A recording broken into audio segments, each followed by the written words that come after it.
Well, for once we start with a smile on the face. What a tremendous performance. And before we get into it, bit of humble pie. Yeah. I went for a 2-0 defeat, didn't I? Welcome to RedArmy.tv. I'm pleased to say joining us in the studio, Simon Bolton. I've known you for many years, big Boro fan. Yes. Ian Livesey as well, big Boro fan. And you were at Arsenal? Yes, I was there. You enjoyed that? Fantastic day. I wish I'd have gone. You know, my son, he asked me, can we go to Arsenal? Can we go to Arsenal? I'm thinking, do we really want to go all the way down to London and get turned over? As it was, I couldn't get tickets. So we'll focus very much on Arsenal. But first things first, I did promise Laurie Cox, who was here last week, she kept saying, we're going to get a 0-0. What did she go for? Oh, a 1-1 draw, she said. And then on social media, she was like, I got the draw, everybody's writing us off. Do I get a prize? Laurie, we told you. Copy of the little fella, Janino, and I'm even going to sign it. You'll never ask again. There you go. It's especially for you. Fellas, tell us about it. Ian, we'll start with you. You were there. Was it as good as it appeared on the telly? Because I didn't get there. Even better. Yeah? Not a lot of the ball, but performed well as a team, backed each other up, and had the best chances on the day. Should have won it. Simon, what do you think? Well, we had the chances. I mean, the amazing statistic is that we had more shots on goal than they did. And I read all the previews of it. Said we'd only had about 6 shots on goal all season. I think we doubled that in one match. And against Arsenal, of all the people to have done it against, and the chances that we had. And I know Valdes had to make a few good saves, but so did Czech. And I was fully expecting us to snatch it. A little bit disappointed that we didn't. But if somebody had said you get a point there before you went, fully expecting us to get slaughtered 5 or 6-0. I would have taken that. And the performance, as I say, it was a step up. I'll let you into a little secret. At half time, and it's 0-0, I get onto my phone and it comes up, I was checking in, and it came up 8-1 on Sky Bet for a Boro to nick it 1-0. So I put a daft quid on and lost it. But at what point did you start to feel when you were sitting there that, hey, we're going to get something out of this? After about the first 20 minutes. Really? Yeah, that early? If you took Theo Walcott out of the game, he was the only one with any pace for them. Apart from him, they didn't look dangerous whatsoever. As long as Giroud didn't come on, I was quite happy with their formation. Keep Walcott happy and quiet and game on for Middlesbrough. Dominating in the middle of the park. Were you disappointed in any way that we actually didn't nick a goal and win it? It was all set up, wasn't it? It was, wasn't it? Having got the fact that we kept a clean sheet and the fact that we were creating chances and the fact that Traore was absolutely tearing them apart, I was fully expecting us to nick one. But we didn't in the end. But, you know, we can't be too greedy. You mentioned Traore, officially now the fastest player ever in the Premier League. We'll stick the tweet up that came in for this one. It tells us all about it. But apparently, if he keeps that pace up, Ian, and he does it for 100 metres, he'll beat Usain Bolt. That's not bad. Not bad to have a Boro shirt on. Not bad at all. Hopefully, we can keep him and he doesn't enter the Olympics next time round. Yeah, absolutely. But he caused them problems. They really struggled. Definitely. And he wasn't the fullback he was against. Bellerin is fast. Not as though he was against someone who was slow. And he just left him for dead. Absolutely. The Gazette, though, there's a piece, and the Gazette have put out on social media that Aitor wants to bring him in slowly, bring him on slowly, develop him slowly. But the Gazette are saying, we don't have time for that. Would you go along with that? No, he's got to play on Saturday. He's got to be in the starting lineup. I mean, we're debating on what kind of formation Boro are intending playing from now on, but he's got to be part of it. He is a shoo-in as far as I'm concerned for certainly in home games. And some people would say perhaps that if they're going for a slightly different formation away from home, that his pace on the counter-attack is absolutely vital. But no, I want to see him in the squad week in, week out. I don't think we possess any other player who possesses that kind of pace to run at play at teams. And it scares defenders. You've got to have a player like that in your team. Gives us a completely different option, doesn't he? It's one we didn't have prior to him pulling his boots on. Definitely, he's got to start. I think more away games than home games. I think the home crowd will want him, but away from home, he's that extra option. Teams come at us, ball over the top, and he's away, no one's going to get near him. I think he's got to start this Saturday. It'll just lift the crowd from the off. Absolutely. It's Kamran who tweeted in. It said, Adama Traore broke the EPL speed record, 37 kilometres an hour. Kilometres are too new for me. That would equate to 100 metres in 9.73 seconds. Let's have Adama versus Usain Bolt. I would like to see that happen. That would be, well, over 20 yards anyway. See, that's how old I am. I said yards. Another player who caught the eye, and probably his best performance in a Boro shirt, Victor Valdes. That was the Victor Valdes that I remember seeing with the Barcelona shirt on. Definitely, I think early on in the season he's stuck in his line. I've panicked about him. He seems as though he's got super glue, won't come off there for anything whatsoever. But Saturday gone, that was the Valdes of old, the Valdes of Barcelona. Dominated his area, some good saves, looked commanding, and everyone looked safe with him in goal. It's quite nice this. People with smiles on the face because we've done weeks and weeks and weeks of this where it's like, oh, another defeat, oh, another home defeat. So it's a point at Arsenal, but it's great to see smiles back on our faces. And what a difference it does make. What we're going to do is take you back just over a week. These were the rants we received after Watford. Bearing in mind, right now we're all smiling because we got a point against Arsenal. This is what we had to say then. Right. The manager isn't good enough for the Premier League. We got robbed. Referee again. We've got the players, but he just doesn't pick them. Crap. We were a better team, the referee was rubbish. When we played Tottenham last half an hour, we brought Traore on and Rhodes. They run Tottenham ragged, we should have won. Very slow, predictable, awful, rubbish. We just got outgunned again. Same at West Ham last week. He played them. What's he done again today? Brought bloody Negredo on. He doesn't want to be here, the man doesn't. I won't break out into a song, what a difference a day makes, what a difference a point makes, but it has made quite a difference with these tweets. Have a listen to these. Joe Malt, well happy with today's result. Good away point, great job lads. Billy Wild, what an amazing day at the Emirates. Well done, Karanga team was perfect. Got all the fans at the ground buzzing. Laurie Cox, who was here a week ago. Without tempting fate, I think all anybody wanted today was improvement and an end product. You certainly got it. Phil Bullock, he works behind the scenes here. I don't know what he's doing, grabbing the limelight. Great game, great point. We countered when we could. We defended superbly. Valdes was on fire. Bravo, Aitor. Middlesbrough Official Supporters Club. What a performance by the Boro today versus Arsenal. Traore was amazing. He had Bellerin in his pocket. Valdes made 2 world-class saves and Oliver Holt. In Adama Traore, Middlesbrough have the man of the match. Made life very uncomfortable for Arsenal defenders all afternoon. Great to read them. We'll have some more as we go on a little bit later.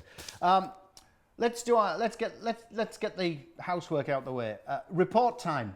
Our man, of course, Joe Nicholson, gives us one for every game. Here's what he thought of the point we took from the Emirates. So Boro come away from the Emirates with a point after a valiant away performance, and it could have even been 3 if they had the better chances in that first half. They did a really good job throughout of defending. I thought the midfield 3 of Clayton, Forshaw and Darun did a really good job.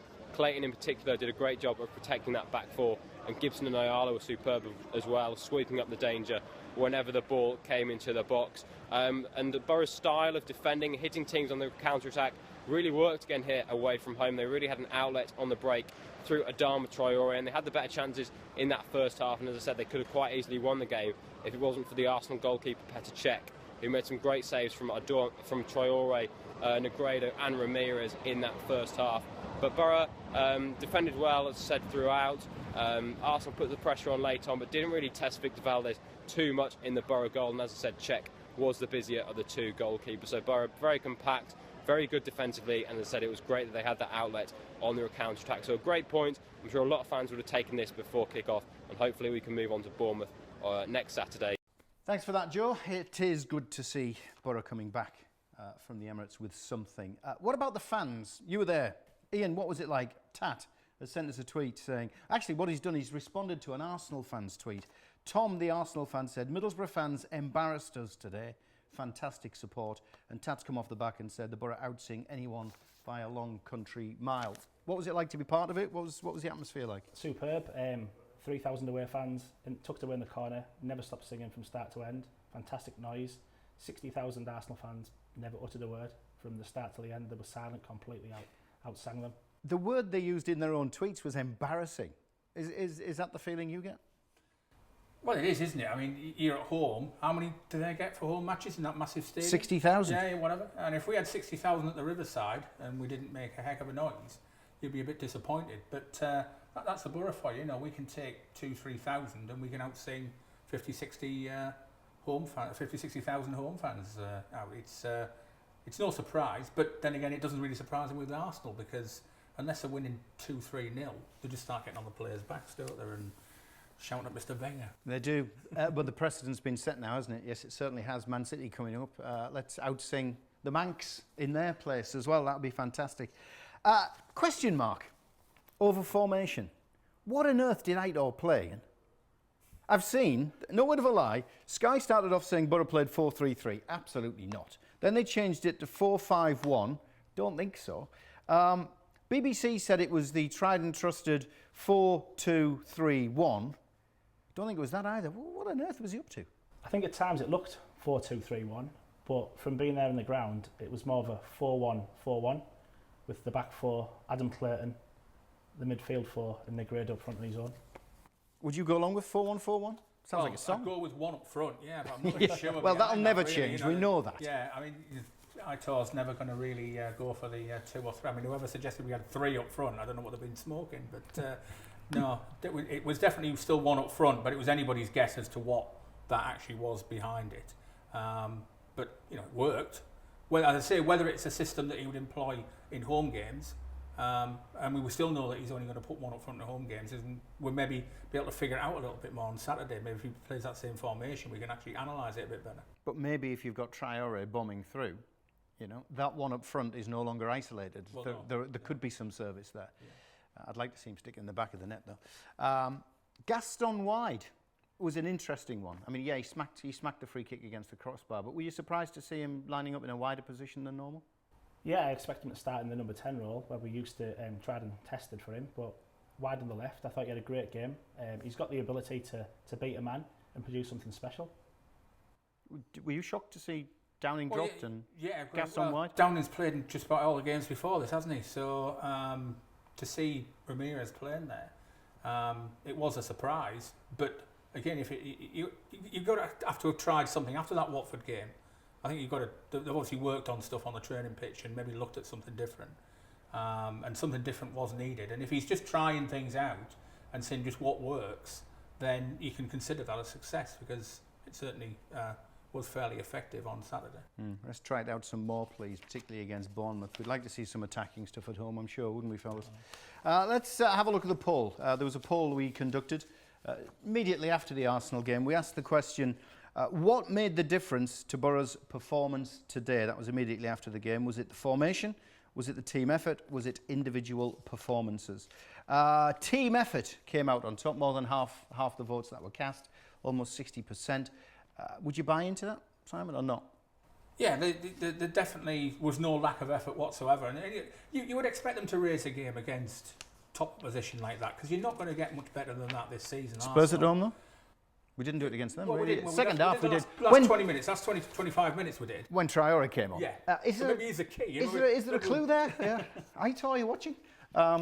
Would you go along with that, or do you think it's more the formation he played? I think it was a bit of both. Team effort and plus team formation. The person I've been worried about so far, Adam Clayton, has looked a little bit lost in the Premiership compared to last year in the Championship. I think on Saturday, on his own, protecting the back four, Adam Clayton, outstanding. Absolutely. We'll talk more football very shortly, but we're going to have a bit of fun very soon. Hang on a second. I am George Friend. There we go. So George Friend saying, I'll see you after Chris Story with the news. We start with news of a great night out coming up for Boro fans. Jamie Pollock's Top Corner Events is putting on an evening with Boro legend Bernie Slaven. There's pie and peas and a bar.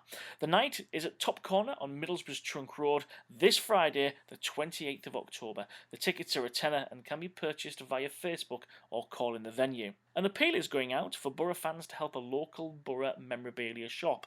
Sacred Alien Comics at the end of the Dundas Arcade sells old Boro books and programmes. Now they need all posters to make a collage on the shop ceiling to form a Boro corner. If you have a couple of old posters you can donate, either drop them into into the shop or give us a shout here at redarmy.tv. And finally, with little rain expected over the next 72 hours, it's full swing back at the Matchday Parking Initiative at the Navigation Pub. More hardcore has been laid this week to further improve the car park surface ahead of the visit of Bournemouth.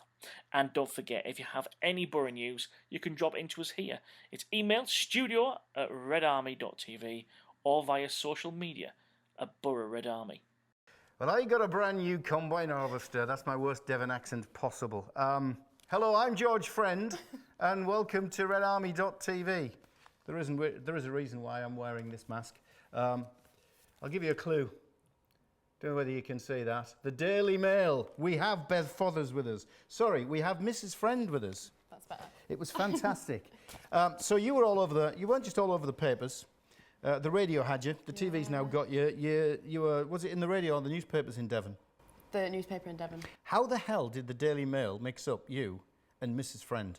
Well, they obviously didn't do their research, but it all began because I put out a tweet. First, I put out 2 tweets on Sunday about the Watford match, and they said I slated Karanka in them, and I did maybe call him a little bit. What were you, a spicy or a spiky wag or something? It was Sparky WAG. Sparky WAG, that's Sparky WAG. And then I'd wished him happy birthday on the Monday, and I'd obviously said, happy 29th birthday to Mr. George Friend, my future husband-to-be, as a joke. And then somebody got hold of that and thought, this is his wife. And she slagged Karanka off.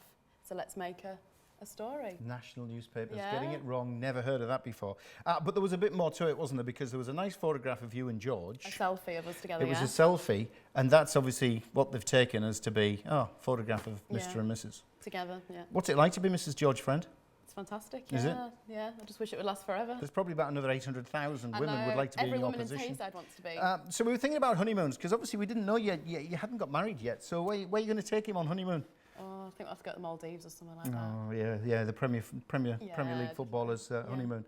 But you must have had some ribbing. Have you work? What were the work colleagues like? Oh my God, they were horrendous because I was at work when it all came out. So we were shocked. We printed it off. We read it millions of times. Everybody was laughing.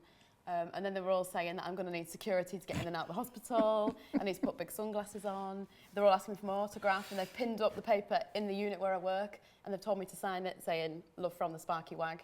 Fantastic. You're from Scotland? Yeah. Where do you work? At the Friar Ridge in North At the Friar Ridge in North Allerton, yeah, know it well. Been there before. Yeah. Is it still up on the wall? Yeah, it's still up there, and they still, every time... Are they not going to allow you to take it down? No. Any contact from George? I haven't heard from George, but, well, actually saying that, the girl I sit next to at the Riverside, she's been to the VIP tour today, and she said, I'm going to ask George. And he'd said that he found it quite funny and quite comical, and he just wanted to say that he wasn't obviously offended by what I'd said, because I was a bit like, his wife's going to kill me. She's going to be horrendous. But I think she must be used to it. I mean, every woman loves him. So as far as you know, you haven't caused strife in the Friend household? No, they're still married, sadly. Is there still is there still a chance so that you could become Mrs. Friend? Well, there's always a chance. You've got to. This is going to be awkward to do, but I need everybody to see what's on the back of your shirt. Okay, so how... Can you do a quick, without standing up, because you'll kill the camera. Look at this. Mrs. Friend. And I got this before the whole thing started off. So Right. I got this for my birthday in July from my dad and my brother. And then now I obviously am Mrs. Friend. Well, we're absolutely delighted that a player's wife, better half, has joined us on RedArmy.tv. And, well, long may it continue. Yeah. I was thinking it could have been Beckham. No. Could have been Ronaldo. No, you went for Friend. I would, always have George, always have George. Good borough lass. Thanks for joining us. No Fantastic story. We've got something to give away, actually, as Bev departs. Bernie Slaven, telling it as it is, on Friday night this week at Jamie Pollock's place. If you want to win 4 tickets, there's 2 pairs of tickets up for grabs to see Bernie Slaven. I'll be there as well. I was asking him the questions at Top Corner Sports on the Trunk Road in Middlesbrough. You've got to answer a simple question. Here it is. What goal-scoring celebration was Bernie Slaven famous for? So what goal-scoring celebration was Bernie Slaven famous for? Was it sliding on his knees to the corner flag or climbing on the Holgate end fence? You can email us, usual email address, studio@redarmy.tv. You can tweet us, you can messenger us. The usual, it is at Boro Red Army. So I've managed to get myself back, thanks to Bev. That question again, get rid of that. Better looking anyway. What goal-scoring celebration was Bernie Slaven famous for? That is the question. Sliding on his knees to the corner flag or climbing on the Holgate end fence. It is Bernie Slaven, a night with Top Corner Sports. 2 pairs of tickets up for grabs, but you're going to have to get acting very quickly. You've got basically 24 hours to get your answers in to the usual places, studio at RedArmy.tv or at Boro RedArmy. Fellas, I think there's only the small matter of Bournemouth now. We've discussed Arsenal to death, just about.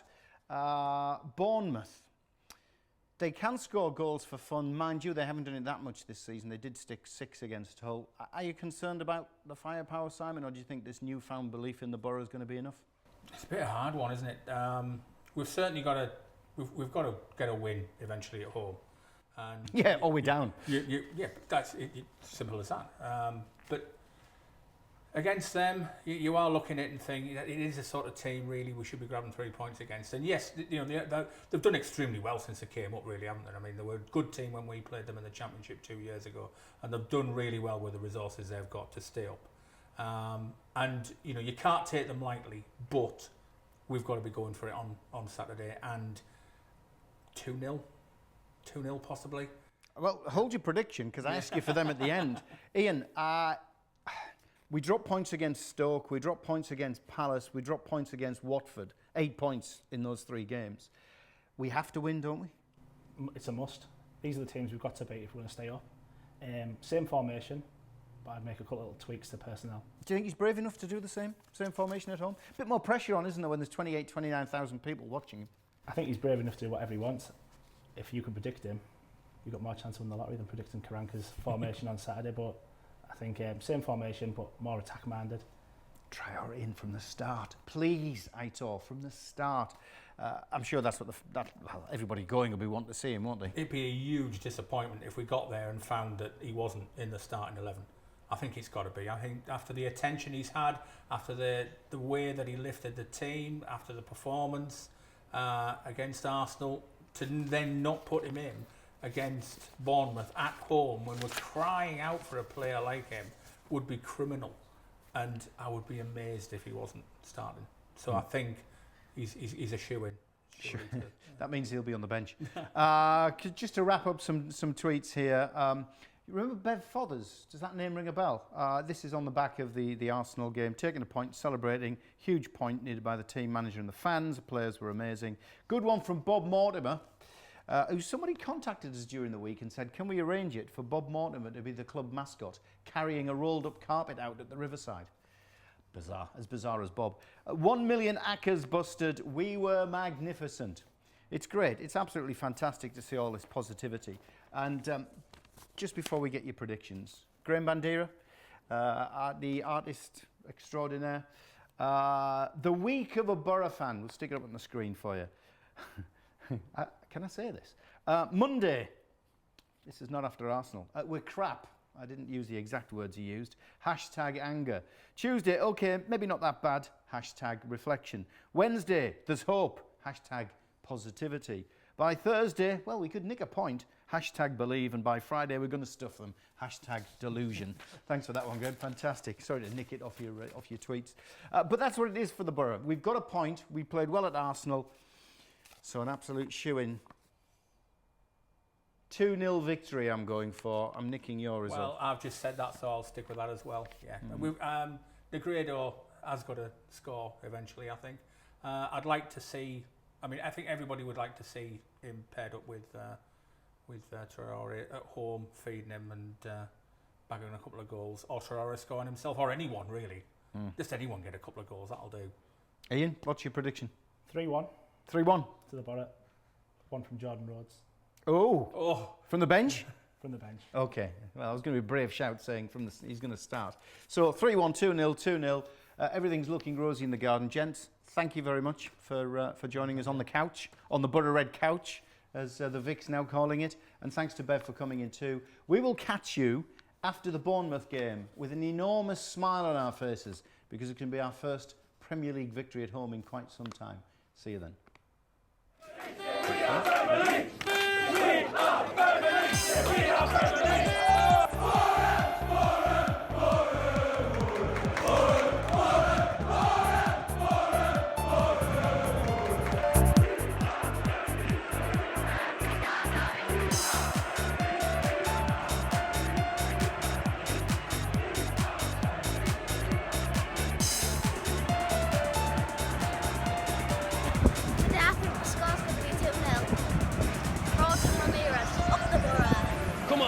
beat these Saturday. Come on, lads, believe. Come on.